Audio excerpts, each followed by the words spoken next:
I was an operations manager at a chilled food distribution operation serving hospitals and care homes. During a heatwave, a supervisor proposed releasing 2 trailers whose temperature logs had a 40-minute gap so we could meet the hospital cutoff. I had to protect patient-facing quality standards while avoiding unnecessary disposal and service failure. I considered releasing on spot checks, rejecting both loads immediately, or quarantining them while reconstructing the full temperature evidence. I stopped release, checked independent pallet probes, called the refrigeration engineer, and traced the logger outage to a flat gateway battery rather than confirmed temperature loss.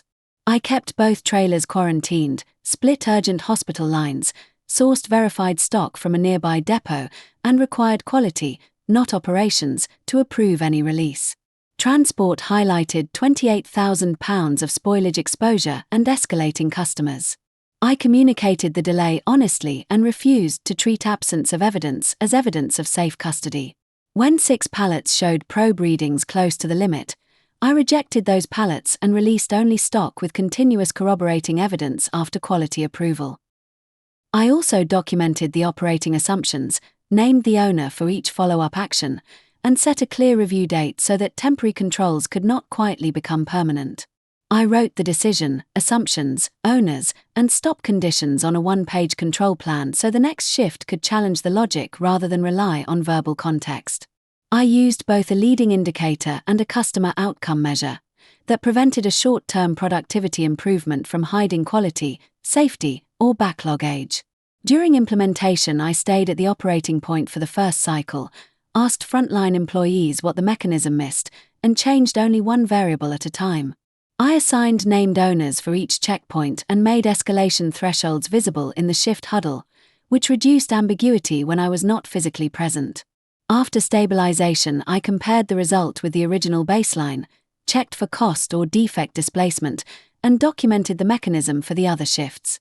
Before committing, I asked a supervisor who disagreed with me to identify the weakest assumption, then converted that concern into a measurable checkpoint rather than relying on consensus. I separated mandatory controls from preferences, which let the team move quickly without weakening the safety, quality, or customer promise that the operation existed to protect. For each alternative, I estimated the likely customer impact, labor requirement, operational reversibility, and worst credible failure, and I explained why my chosen path offered the best balance. I briefed affected teams before launch, checked understanding through questions rather than attendance, and made the escalation route clear to people working outside my shift. I also protected normal operations by defining which work would pause, which work would continue, and who could authorize expansion beyond the initial controlled scope. At every review point, I compared actual performance with the assumption that justified the decision. When they diverged, I changed the plan rather than defending the original recommendation. I made the cost of the choice visible as well as the benefit, because hiding overtime, rework, or displaced backlog would have made the result look stronger but less useful. Once the immediate issue was resolved, I held a short review with frontline representatives and partner teams, captured what failed in the original mechanism, and assigned permanent actions. The follow-up remained on my weekly operating review until the control had an owner, an auditable measure, and enough stable data to show the improvement was sustained. That discipline helped distinguish correlation from causation.